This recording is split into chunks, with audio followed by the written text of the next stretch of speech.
How's it going, everyone? Welcome back to an episode here on Let's Build Twitter. As always, I'm Ethan, or Unknown Coder, your favorite underqualified senior software engineer. And as always, if you guys do want access to a private repository, there's a link in the description down below that'll go ahead and walk you through exactly how to get access to that. So with that being said, let's go ahead and hop into what we're working on today. So today we're going to be working on the back end again. We're going to go ahead and set it up so that our messages can actually have images and GIFs attached to them. We might also do a little bit more work to get notifications working as well. So with that being said, let's go ahead and hop into the code and get to work here. So today we're going to go ahead and start out inside of our image service. That way we can send our messages with images. Let's go into our services and then go into image service. So I found that whenever I went ahead and switched over to Unix here, we need to go ahead and fix this as well because this was actually breaking. So let's go ahead and delete all of this. I tested this like several times yesterday and it was still breaking for some reason. But what we want to go ahead and do is I'm going to go ahead and point to home and then Ethan code/let's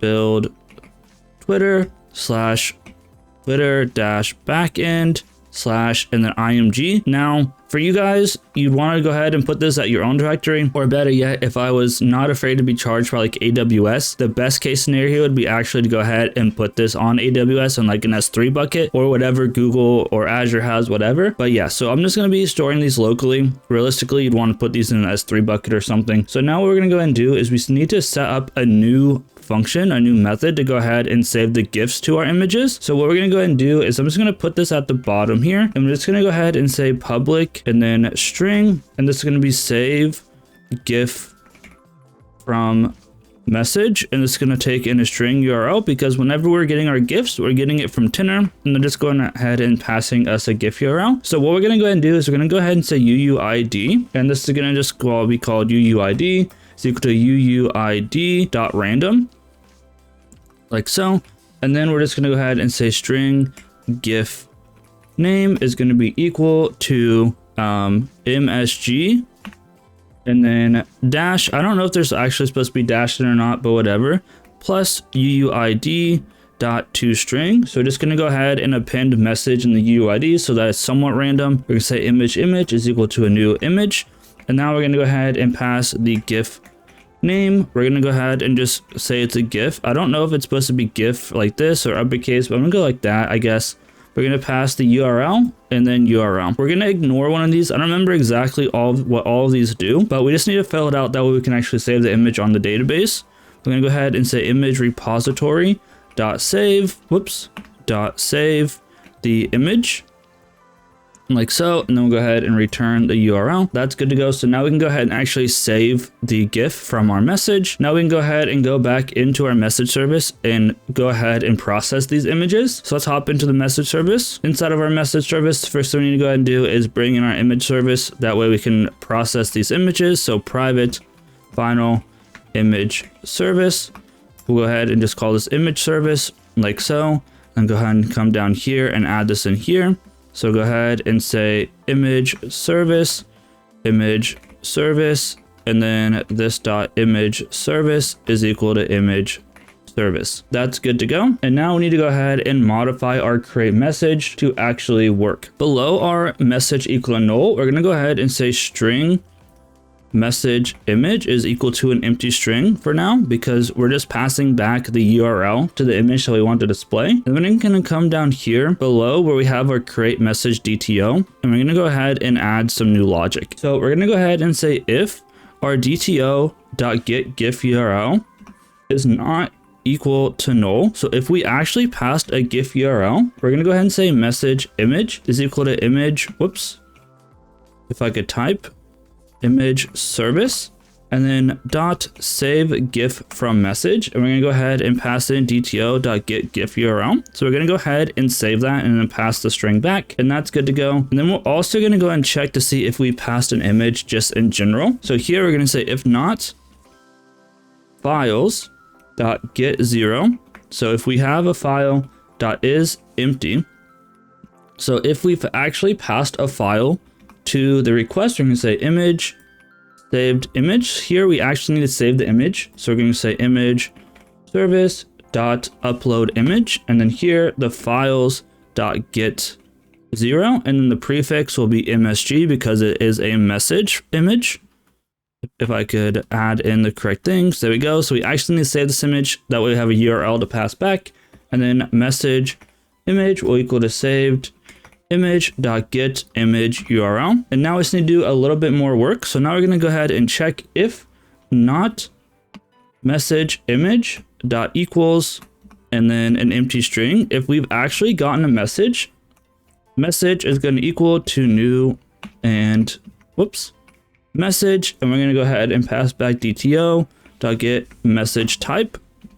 We're going to say DTO.get and then sent by. We're going to go ahead and say DTO.get conversation. We're going to say DTO.get text, and then finally we'll go ahead and say message image. And then we'll also have an else here. And all we're going to do is go ahead and wrap the else around this message equal to. So let's go ahead and do that. Delete this guy and then go ahead and paste that in. And then instead of return message equal to this, we're going to go ahead and say message is equal to message repository dot save and then message.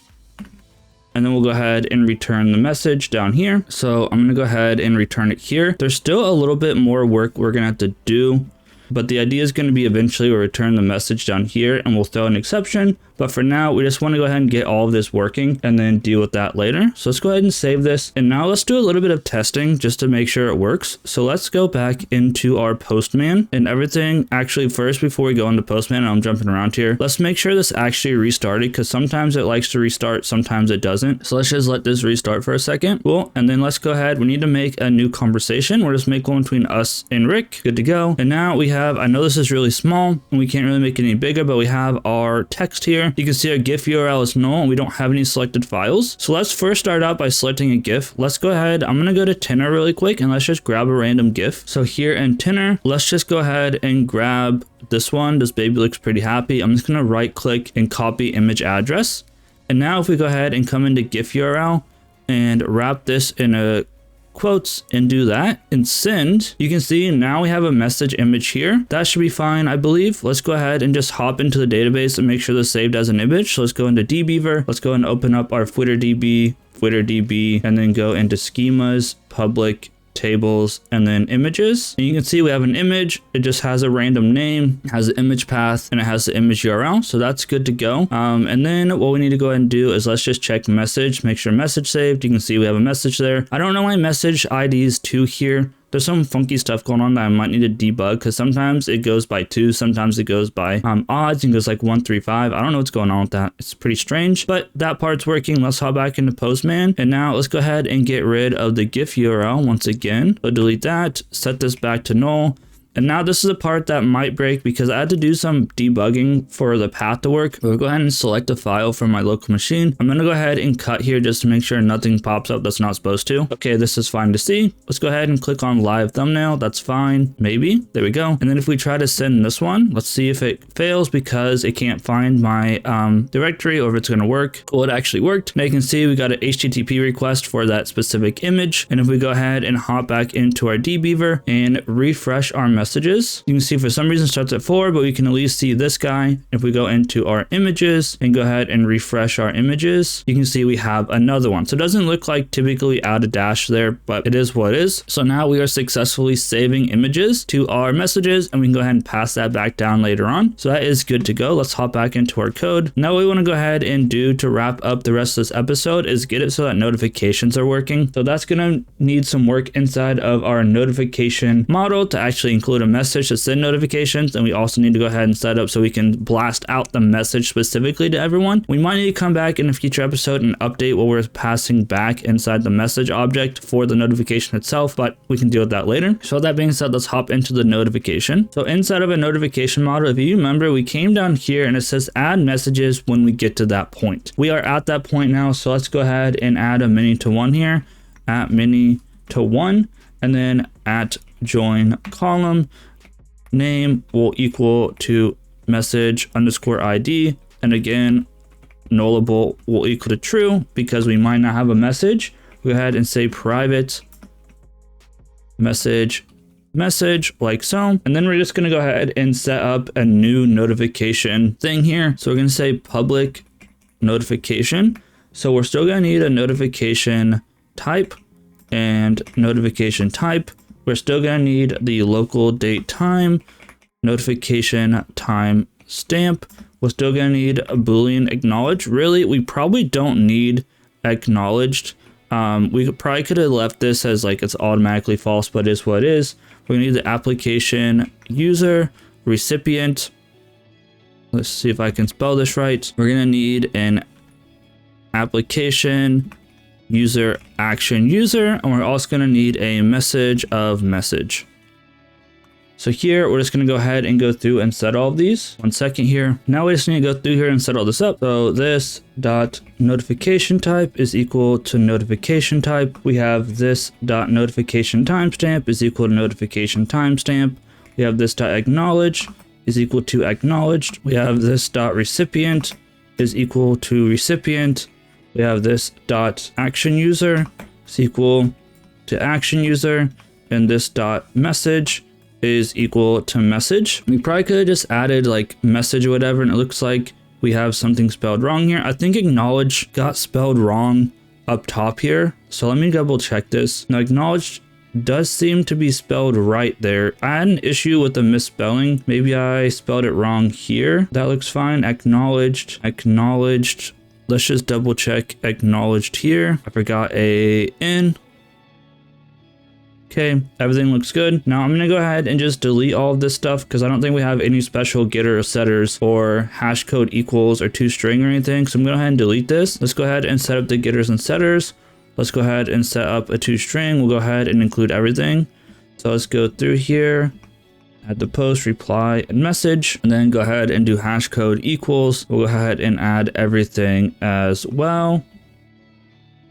There we go. And let me just double check acknowledged because in my other branch, yep, acknowledged is broken for some reason. So it seems like acknowledged got spelled incorrectly or something. Set acknowledged equal acknowledged. So I think acknowledged was spelled wrong at some point or something. So we need to go through and fix anywhere where this is broken, which is going to be specifically inside a notification service. So let's go ahead and hop into our notification service now. So now inside notification service, I think this is where I was complaining at. Yeah, so I think set acknowledged got spelled wrong here. Go ahead and change that, and hopefully that fixes all of the issues. Okay, it seems good. So now what we're going to go ahead and do is underneath create and send follow notification, we're going to go ahead and set up a public void create and send, and this is going to be called a message notifications. In here we're going to have a list of application users who are going to be sending out the message things to, so recipients.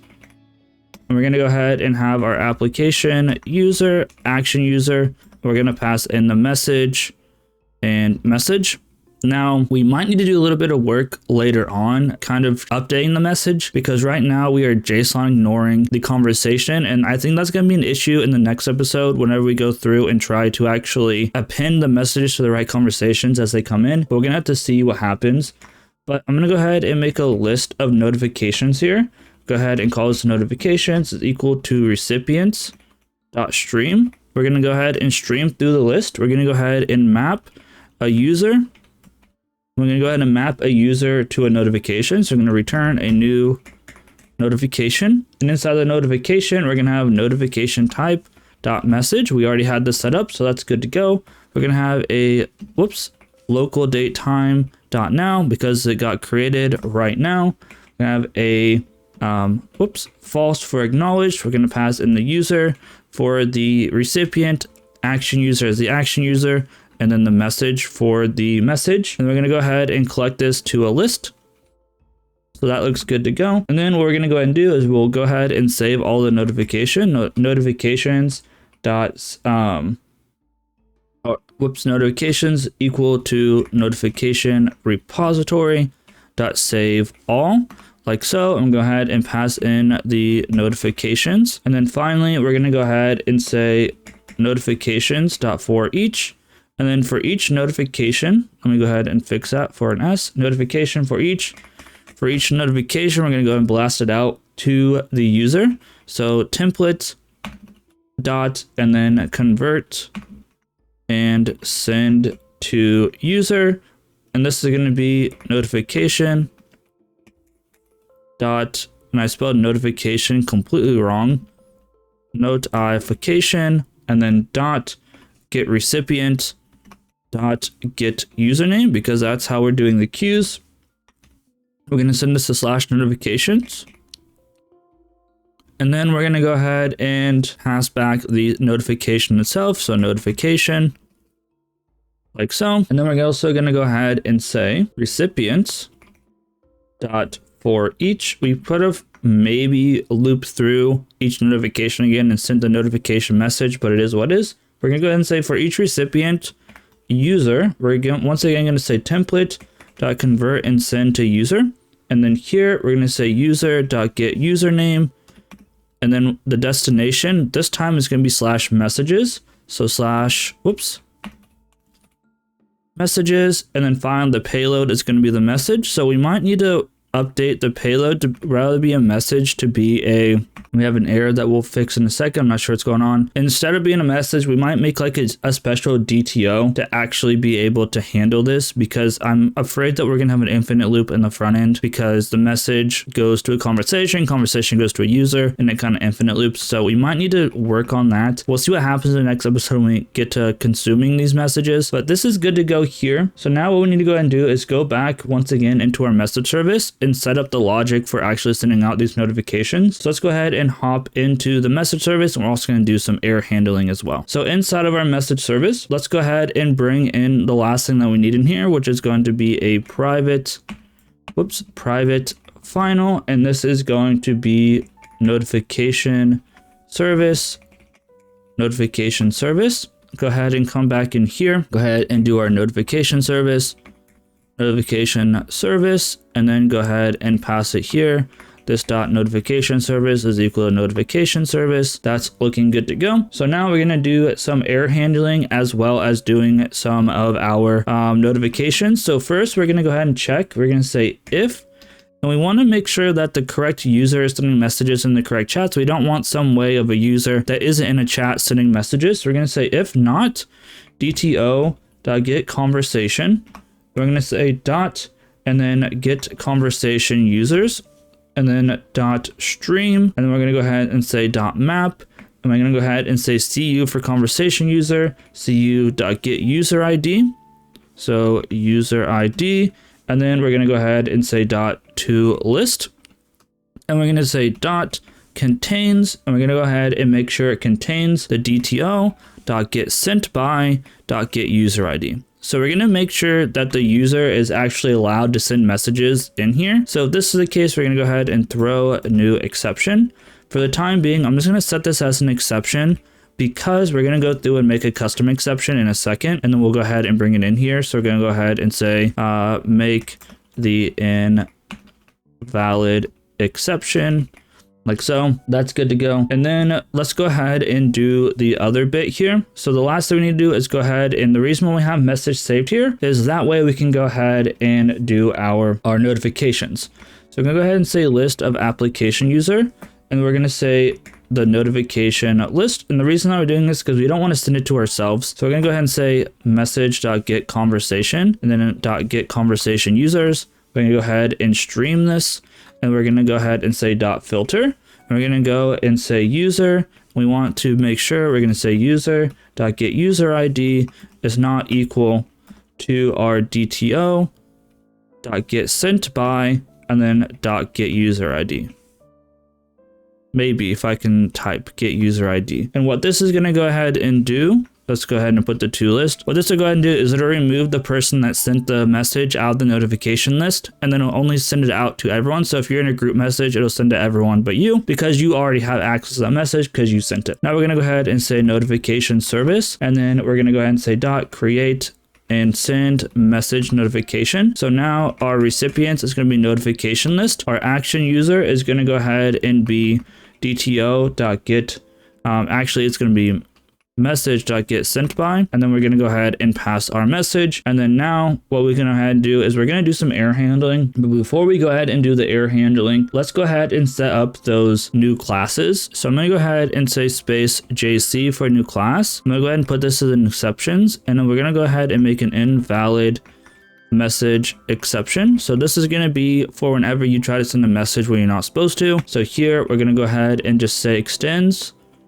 extends runtime exception. And we're going to go ahead and just say public invalid message exception. And then this is just going to go ahead and say super and then invalid maybe message.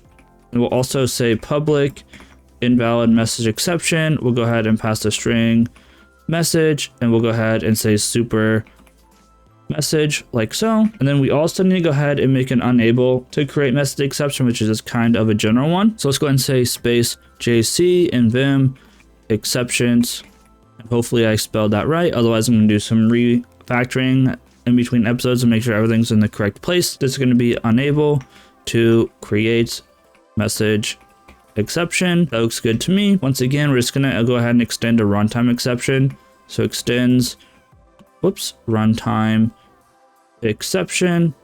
I don't know why runtime exception is not popping up. Okay, it's fine. We'll go ahead and say public unable to create message exception. And here we're just going to say super and then unable to create message at this time. So if there's an issue, we'll also make a public, oh my goodness, public unable to create message exception that takes in a string message and again super and then pass in the message. So now that these are finished, let's go ahead and set up the rest of the error handling. So let's go back into our message service. Inside of our message service, so here instead of throwing a new exception, we're going to go ahead and throw a new invalid message exception. So throw new and then invalid message exception like so. And then down here, we're going to go ahead and go into our catch. So first we're going to go ahead and catch the invalid message exception. So invalid message exception E. And if this is the case, we're just going to go ahead and rethrow this. That way it can get to our controller. So throw E. And then otherwise we can go ahead and catch any exception. So if it's like a parsing error or something else, we're just going to go ahead and throw, a new unable to create message exception like so. And then we can go ahead and get rid of that and we can go ahead and go like that. And then let's see what's going on here. So import that. There we go. So that's why we are going to kind of show how to return null there, because we're going to set this error handling up. So that should kind of be a blanket statement there. Now let's go ahead and set up so that in the controller, we can actually handle these exceptions. And then let's try to break it. So I'll break it primarily with invalid message exception. I don't want to mess up our payload in there because it's a pain to set up. So let's go ahead and hop back into the controller and get that set up. So on the message controller, it's going to go ahead and set up a couple of exception handlers. So this will be pretty simple. At exception handler, first we'll go ahead and set up our unable to create message exception dot class, and this will be a public, and we'll go ahead and just call this a response entity of type string. And then we'll go ahead and just say handle unable to create message. It's not going to take anything in, and here it's going to return response entity dot status. And I'm just going to send a 500 because that means something went wrong inside the server. Probably couldn't parse or something. Body be unable to create a message at this time. Please try again. We could be more descriptive, but it is what it is. We'll also have another at exception exception handler, and here we're going to have an unable and a bit unable. It's an invalid message exception dot class. We're going to import that in a sec. That's fine. Public response entity of type string once again, and this will be handle invalid invalid message. And here once again we're just going to go ahead and return a response entity dot, and this is going to be status. I don't know why response entity is not popping up because I spelled response wrong. Return response entity, there we go, dot status. And this one we're going to go ahead and say 403 for forbidden dot body, because you're forbidden to send a message somewhere you're not supposed to. You attempted to create an invalid message in this conversation. this shouldn't happen, but you never know, it could. Let's go ahead and import these. So we'll go ahead and import our unable to create message exception. Go ahead and import our invalid message exception. There we go. That's good to go. Let's just make sure our backend refreshed. It looks like it just did. So that's cool. Let's go ahead and test this out. Let's go ahead and go into our Postman. We need to go ahead and create a new guy here. So there we go. So this is a message conversation between me and Rick. So if we go into our post here, let's go ahead and get rid of our image, and then sent by user ID, let's go ahead and put like 3. So obviously Summer is not in this conversation. So we try to go ahead and send a message with Summer. We should get you attempting to create an invalid message in this conversation, and it's forbidden. So that should go ahead and help us out with some of our error handling and stuff like that, and also sending out notifications. I guess we could also go ahead and just test out our notification as well. So we go ahead and send this to 5. Rick should get a notification, but not me. So let's go ahead and create a message, create the message, and it should be sent to Rick. So now let's go back into dbeaver. Let's go ahead and give this a nice refresh to our tables. And now inside of notification, we should see a notification to Rick, as you can see here. And we have us as the action user, and then the message that got sent. So that is good. It didn't send it to me. It only sent it to the people that I'm sending the message to. With that being said, I think that's going to go ahead and wrap up this episode. Next episode, we're going to go ahead and wrap up some of the work with messages and start processing them on the front end, and then we're kind of going to see where we go from there. So as always, if you guys did enjoy, please leave a like, comment, and subscribe. Everything helps out here with the YouTube algorithm. If you guys do want to see where we started from absolute scratch to get to the point we are now, I've been linking the playlist inside of the end screen for you guys for simplicity. So with that being said, y'all, hope you have a great day. This has been Ethan Uncoder, and I'll see you in the next episode.